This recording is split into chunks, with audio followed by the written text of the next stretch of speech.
perfect. So first I'd like to thank the organizer for giving me the opportunity to give a talk today and to bring us here in Cargèse. It's a wonderful place.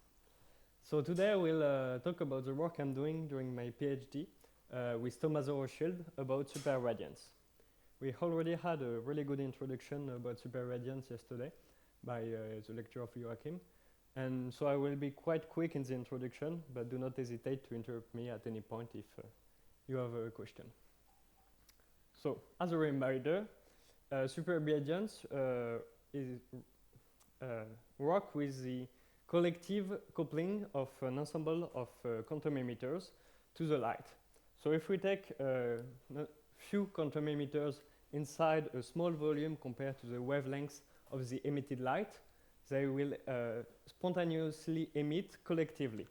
That's namely, when the three quantum emitters that are initially in a fully excited state will emit one photon, the light then carries the information of which of the emitters has emitted the photon and will create a superposition of state in which each of the quantum emitters has emitted the photon. By doing so, we create large coherence between the quantum emitters without any interaction between them. If we move from these three emitters to a large ensemble of emitters, if we have n emitters, and that I will describe with a collective spin of length j equal n over 2, that has initially j excitation, they are all in the fully excited state, they will decrease this decay ladder of state super radiantly. Namely, they will always be in a symmetric state with m plus j excitation. And as Joachim said yesterday in his lecture, when we are close to the half excited state, this process is way faster than the spontaneous emission of one quantum emitters. And so we will have a burst in intensity. The intensity will reach a peak that scale as n square, where n is the number of quantum emitters. So the ensemble of atoms will emit its light way faster than compared to spontaneous emission of n with an intensity larger. So this is spontaneous emission as it was first theoretically described by Dickey in 1954.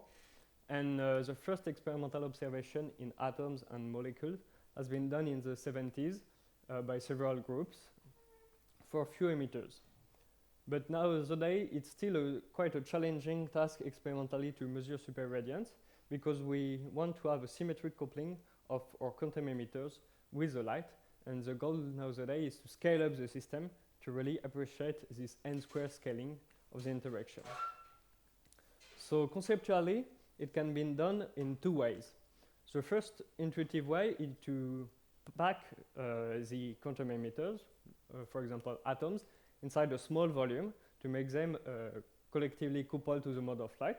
It was done by Giovanni Ferraioli in the group of Antoine Brouez, for example, in 2021, when they have a cloud of atoms that is packed together.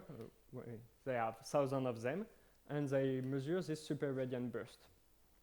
The main limitation here is that they cannot pack really the atom inside a small volume compared to lambda, because if we pack too closely atoms together, they will start to interact strongly with dipole-dipole interaction, and we want to have only collective dissipation in the mode of light. So the other way to do so conceptually is to put the atom inside a cavity and to couple them symmetrically to the standing wave inside the cavity. If we put each atom in the same antinodes of the standing wave of the cavity, they will see the same light and effectively coupled identically to the mode of light, whatever the distance is between the atoms. By doing so, in the group of Dan Stamper-Kuhn, they can measure superradiance inside the cavity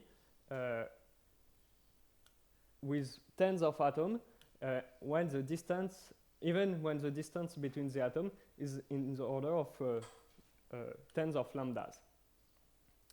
But the main limitation here is that they are limited by the size of the cavity, and they cannot reach more than tens of atoms. So we can try to go beyond optically trapped atoms. And for example, it was done recently in an experiment of solid-state emitters. For example, in perovskite system, so this is effectively a two-level system, but in fact it is way more complex than an atom. But we can isolate two levels and try to see if we populate the excited state, how they will emit their light to reach the ground state. And in this kind of system, here each square is a quantum emitter, and we can see that it can reach high density of quantum emitters inside a volume comparable to lambda. And indeed, they measure this super radiant burst in their system. The main difference here is that they do this experiment at room temperature, but we all know that a priori temperature will induce decoherence inside our system, but superradiance is the build-up of large coherence between the quantum emitters. So intuitively, we can think that temperature, so decoherence, will break superradiant emission. So my question here is, what is the effect of temperature? Namely, what is the effect of decoherence onto superradiant emission? So how do we think about phase decoherence? We had this decay ladder of state. When we start from a fully excited state, the collective dissipation will tend to go from the fully excited state to the fully ground state by emitting all the photons. What the decoherence do in this process, it will shift the phase randomly of one quantum emitters. So it will take one quantum emitters and put them out of the symmetric state. So effectively, it will decrease the total length of the collective spin of our ensemble of atoms. So we will not explore only the fully symmetric state, but all the decay state with a non-maximum spin length. And my question now is, do we still get a super radiant burst if we put this element in our model? So how do we model this theoretically? We will solve the dynamics of a Lindblad master equation with two dissipation processes, the collective dissipation and the phase decoherence. The collective dissipation can be written in this way, with a jump operator that acts on side A and side J. And I will stress that this collective coupling in my ideal model is symmetric. We have the same gamma for all pair of atoms A and J. And I normalize this coupling. It's an important point. First, theoretically, if you want to properly define the thermodynamics limit, this reflects the fact that when we increase the number of atoms in our system, we have to increase the volume of the optical mode, and such that we decrease the coupling of each individual atom with the mode of light. But we can think also of an experiment in which we don't increase this volume of the mode, but we increase the density of the atoms. And if we do so, we don't have to renormalize until we're important in the following. But in the theoretical model, we keep this normalization. So yeah. Here when you write gamma AJ, it's gamma, there's no connector delta. No. So you will have correlated. We have exactly. We have really the same coupling between each of the quantum emitters, whatever is A and J. Each emitter is really the same for the light. And in opposition, the dephasing rate will speak only on emitters A, so it will speak individually to the emitters. Okay, so how do we solve this dynamics? In fact, we have made a huge approximation in our system, that is a permutational invariant symmetry. If we exchange the position of two quantum emitters, we don't change the state of our system. And we can use this symmetry to treat the system as a collective spin and to solve exactly the dynamics. This method has been developed by Nathan Sharma in this paper. And if we rewrite this collective dissipation, we now act with the collective spin on the density matrix. Excuse me. Yes? So here the jump operator is a collective operator, in fact. Yes, exactly. So it's as if having a photon, you cannot know from which atom it comes from. Yes. But if you have a large It- could have some information from where. Well, it's the idea of this decay superradiance is whatever this the size of the ensemble is, we made the approximation that they are all indistinguishable for the light that is emitted. But it's an approximation. You have a cavity, you have a thing, You can build so with a cavity or with an infinitely dense system compared to the wavelengths. But it's an ideal model. In the real theoretical description, we should have taken into account the geometry of this ensemble of emitters, and so the gamma will not be the same for all pair of atoms. But in the theoretical description of the decay model, we consider all at the same place, identical, with the same frequency. Yeah. Very stupid question, but where are the photons? That's a really good question. In fact, we will study the light without describing the photons. We'll trace, by doing this Lindblad master equation, we will trace out the degree of freedom of the photons and only consider the decrease of the atomic excitation. And in fact, it just makes the approximation that when a photon is emitted, it will never come back to the atoms. And we can map, in fact, the dynamics of the atom with the dynamic of the emission. When we decrease in one excitation, we emit one photon. But so there's no coherent dynamics at all in your model? There's no Hamiltonian? There is no Hamiltonian in biodynamic. In fact, we put ourselves in the rotating frame approximation of the frequency of the quantum emitters, and then we don't have any Hamiltonian because we have only we don't have any interaction between the quantum emitters, and we have only dissipation process.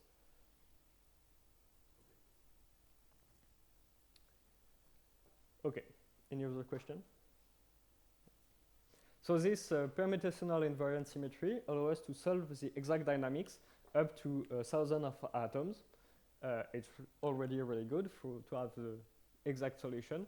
But if we want to treat the thermodynamics limit, first, if we do this calculation, we can recover this superradiant pulse starting from a fully excited state. And if we extract the maximum intensity during the dynamics, we recover the decay scaling as n squared. But we are interested in the thermodynamic limit, and we can say, well, does this scaling survive up to infinity? And we cannot have the exact solution. So we can do cumulant approximation in the equation of motion. If we write the equation of motion for the mean value of operators, the excitation and the intensity, the coherence inside the system, we see that we have an infinite hierarchy of equation because Jz is linked to J plus J minus, and this equation is like to third or a mean value with 3 operators, and the equation for 3 operator will be linked to 4 operator. So we can have to make an approximation to truncate this hierarchy of equation. And for example, we can do a cumulant approximation saying that the mean value of 3 operators will be expressed as the mean value of only a product of 2 operators and 1 operators, doing cumulant approximation. By doing so, we can have the exact scaling, the scaling up to n goes to infinity, because in this equation, as the n is only a parameter in our equation. If we compare the exact solution with the cumulant one, we see that the cumulant superradiant burst is a bit overestimate the exact solution, but we still recover the good scaling of the decay superradiance. So now with these two tools, we will add the dephasing rate, and if we put dephasing rate 0.5 the collective dissipation, we see that the superradiance burst is a bit lower, but we'll still recover the exact same scaling, that is superradiant. So superradiant survive the presence of this dephasing rate because we still have this scaling that define the superradiant behavior. If we keep increasing the dephasing rate, we will go to another scaling, that is the intensity goes at n power 4/3, and if we keep increasing, we will finally break superradiance So we have a phase transition from a super radiant regime to a normal regime of emission with some critical exponent. Yeah. The value which you is n to the 4/3 occurs, is it a single value for gamma? Or say differently, if you keep increasing the different rates, would you continuously go from the scaling n2 to n? Or is it more you are No. always n2 until a specific value of gamma where you are n to the 4/3? Okay. And then higher value of gamma you're n? Yeah, it's a good point. It's a sharp transition. We are n square in all the super radiant phase and until the critical point, that is gamma phi over gamma equal 1, in which we have a critical scaling. And then for gamma phi over gamma more than 1, we are in the normal phase. It's a sharp transition. Excuse me? Yes? Maybe I'm missing something, but if you go back one slide, so this burst here, you increase the number of atoms, say, from 100 to 300. You say it scales like n squared. Shouldn't the peak intensity then be 9 times larger? It's divided by n. Yeah, the intensity is divided by n. Sorry. So when we go from 100, it's multiplied by 2. Sorry. No problem. I should have specified to really appreciate the super radiant scaling. And if we have in the normal phase, here we don't have, we have still some increasing because of this finite size effect, but we have no scaling if I divide the intensity by n. Okay. So starting from a full excited state, macroscopic correlation are established in the super radiant phase, and by increasing the dephasing rate, we will go from a super radiant to a normal phase. I remind you that I insist at the beginning about the normalization of the collective dissipation rate. If we don't normalize, in fact, the critical value of gamma phi will scale with the system size, such that if we keep increasing the density of the emitters while having the same coupling of each individual emitter to the light, super radiance will be always faster than the dephasing rate, and the super radiance will survive if we can keep increasing the density to infinity. And another point to notice is that we have a slowing down of the dynamics as we approach the critical point. If we look at what's the time delay to reach the peak of emission, in the decay paradigm, this time delay goes as log n, but as we approach the critical point, we have an algebraic law of the time delay. That reminds me a bit of a critical slowing down of quantum phase transition. Okay. The second point of my presentation will be about more steady state physics, a driven dissipative system. Now, in solid state emitters, they often drive incurrently the system. So the incurrent drive is we have a highly excited state that we can drive with a laser, and that will fastly decay to our excited state of interest. And we now study what is emission from this excited state to the ground state as we drive incurrently our system. By doing so, we add another term in our Leydenblatt master equation, that is the pump, that will pump the system acting on each individual atoms. So, and we will solve this Leydenblatt master equation to get what is the steady state of our system. By doing so, we have a driven dissipative phase transition from a super radiant to a normal phase. The normal phase is easy to understand. If we pump really strongly our ensemble of atoms, we will just have a state that is fully excited at any point, and we have no correlation between the quantum emitters if they are all excited, because when we pump an atom, we put it away from we destroy the correlation of this atom with an ensemble of the other emitters. But in the low pump regime, we have an intensity is the steady state that I will scale super radiantly as n squared. So My question again is this scaling robust to phase decoherence in the steady state? And indeed, if we had this dephasing rate, this will shrink the superradiant phase to even lower power pump, but this phase will survive to the phase decoherence, again, up to a critical dephasing rate, and we can draw some phase diagram when we have the superradiant phase and a normal phase that is mostly fully excited state at a strong pump power. Okay. But what about the light? To go back to your question.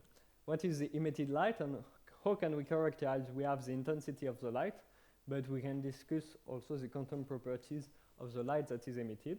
And for example, if we compute the G2 function, as Arnaud introduced to us 2 days ago, again, we can map the G2 function of the emitted light to the G2 function of the atoms. And if we compute the G2 function in the superradiant phase, we see that the G2 in the superradiance phase will go to 1 to a coherent emission as we increase the system size. Another interesting property will be to try to draw the spectrum of emission of our ensemble of atoms in the steady state. And we can do so by considering the Fourier transform of the G1 function that we can compute using the quantum regression theorem that Arnaud introduced to us. And if we do so, we see that in the superradiant phase, we have a narrow line width that will go as 1 over n. So we have a more narrow line width as we increase the number of emitters inside our system. So to conclude, we have seen that superradiance is robust to phase decoherence up to a critical dephasing rate, so that there is a superradiant to normal phase transition in this continuous regime, and that the light that is emitted by our system is coherent and with a narrow line width. So what next? We can try to add the geometry of the emitters, because up to now we are really in a fully symmetric system, so it's really an ideal one. And to do so, we have to introduce the green function of the electromagnetic field. In general, compared to atom, when all atoms, cold atoms, are really the same, in solid state emitters there are different frequencies. And if we add inhomogeneity of these emitters, do we still get superradiance? And for example, is a primarily result of a spectrum of emission of inhomogeneous quantum emitters compared to what will be individual emission. And how quantum is superradiance? Because Joachim told us that decay state is a really high entangled state, but in reality, in decay superradiance, we are always in a mixed state, and we don't have any quantum advantage in a quantum metrology way of thinking about how quantum is our superradiant state. And at the end, I want to thank the member of the group, and especially Thomas Rothschild, my supervisor. And thank you for your attention.